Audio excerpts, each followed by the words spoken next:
현대 과학계에서는 고도로 발전된 고대 문명이 존재했다는 암시조차 없는 특정한 역사관이 자리 잡고 있습니다. 하지만 세상은 계속 발전하고 있습니다. 새로운 사실들이 밝혀지면서 오래된 이론들은 반박되고 있습니다. 역사는 오래된 연구와 교리에 의존하려 하면서도 새로운 사실과 발견을 무시하는 학문입니다. 안녕하세요, 친구 여러분. 여러분은 키르키르토프 채널에 와 계십니다. 콜럼버스 이전의 아메리카의 원숭이 용기입니다. 이 용기에는 어떤 흥미로운 점이 있을까요? 바로 이 용기에 관한 이야기입니다. 이 용기에 무엇을 담았는지는 알려지지 않았지만 만드는 것은 꽤나 쉽지 않았습니다. 이 용기는 완전히 흑요석으로 만들어졌습니다. 이 돌은 가공이 가능하긴 하지만 매우 어렵게 다듬을 수 있습니다. 아즈테기는 콜럼버스 이전의 아메리카에서 가장 강력한 국가 중 하나를 세운 민족이었습니다. 오직 스페인인들만이 그 번영을 멈출 수 있었습니다.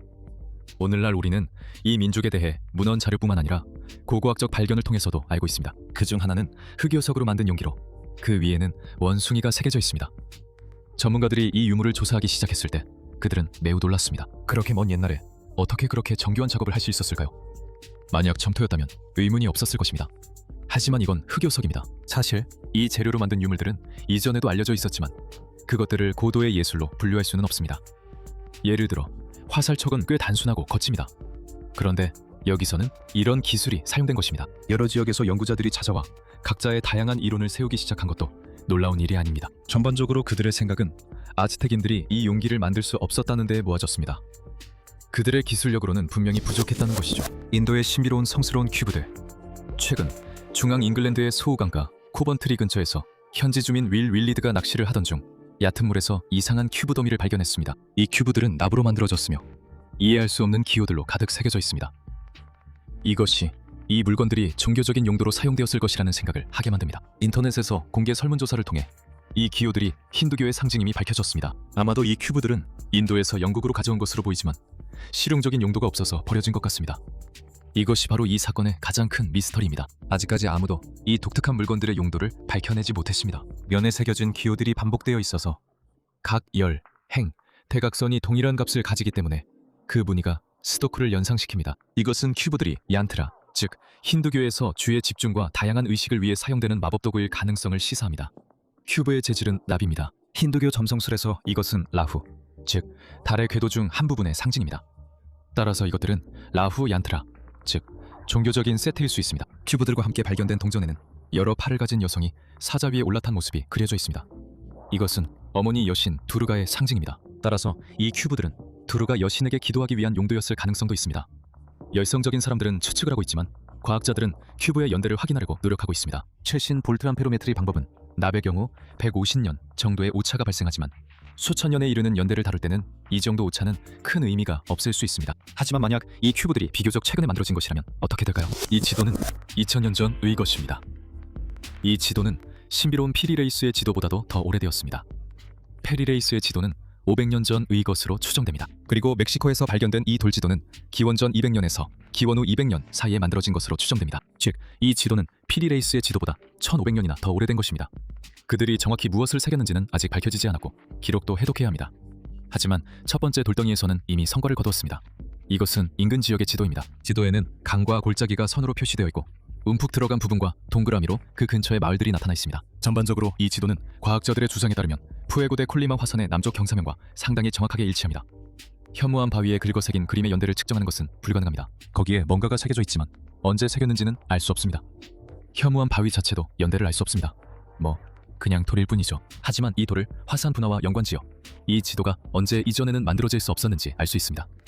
그리고 그림 자체는 발굴에서 얻은 종합적인 정보를 바탕으로 연대를 추정할 수 있습니다. 그곳에서는 표준적인 연대 측정 방법으로 충분히 연대를 알 수 있는 많은 유물들이 발견되었습니다.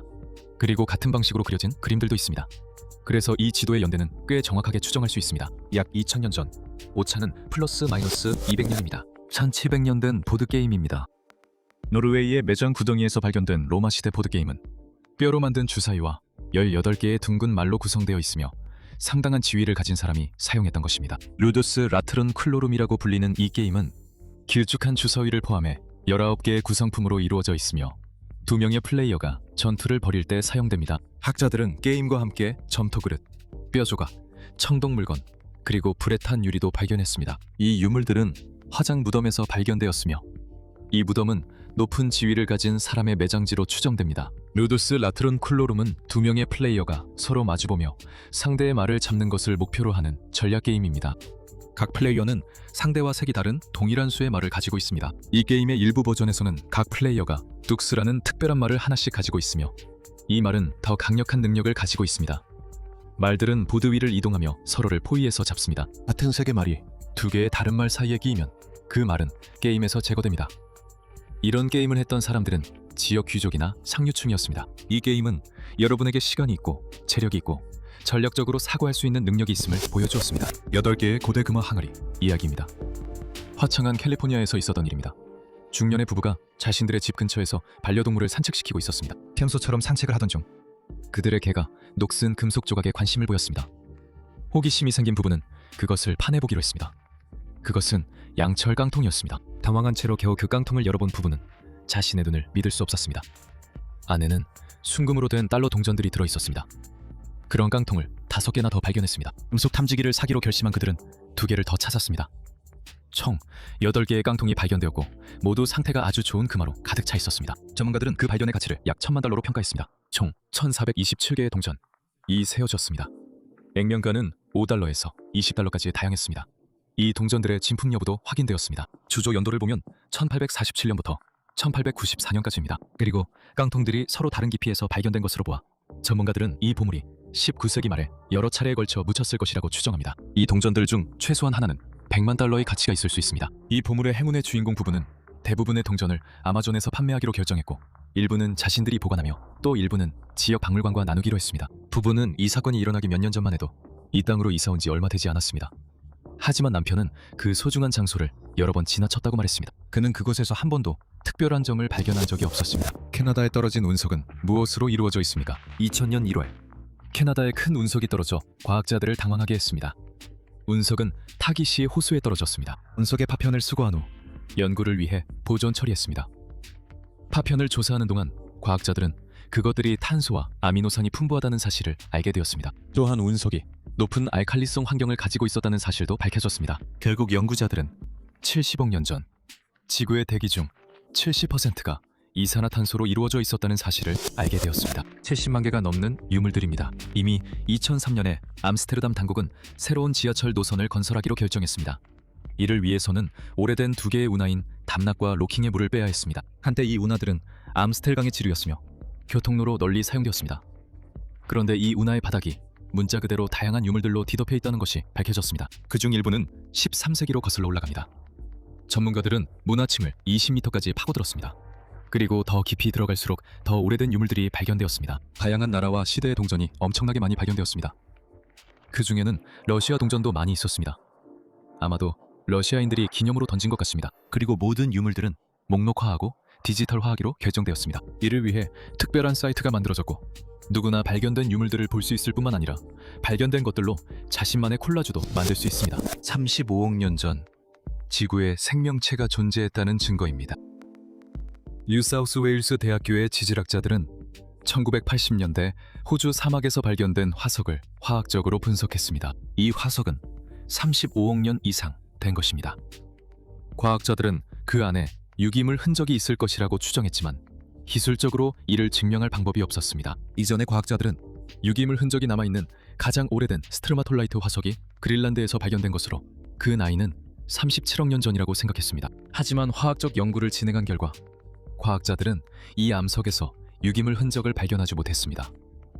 호주에서 발견된 화석에 대해서도 과학자들은 비슷한 연구를 진행했습니다. 주사 전자현미경과 주사 투과 전자현미경, 에너지 분산형 X선 분광법, 라만 분광법, 나노스케일, 2차 이온 질량 분석법, 그리고 탄소의 안정 동위원소 분석을 사용했습니다. 지질학자들은 화석에서 유기 성분의 존재를 확실히 확인하기 위해 이렇게 많은 방법을 동원해야 했다고 언급합니다. 만약 한 가지 방법에서만 유기물이 검출되고 다른 방법들에서는 검출되지 않았다면 최종 결론은 스트로마톨라이트에서 생명체의 존재를 시사하지 않았을 것입니다. 연구팀의 분석 결과 스트로마톨라이트는 주로 피라이트라고 불리는 광물로 구성되어 있으며 나노 크기의 기공이 뚫려 있는 것으로 나타났습니다. 이 피라이트에는 질소를 포함한 유기물질이 포함되어 있으며 유기물질의 쉘 같은 구조도 존재하는데 이는 미생물 군집이 형성한 바이오필름의 잔해와 매우 유사합니다.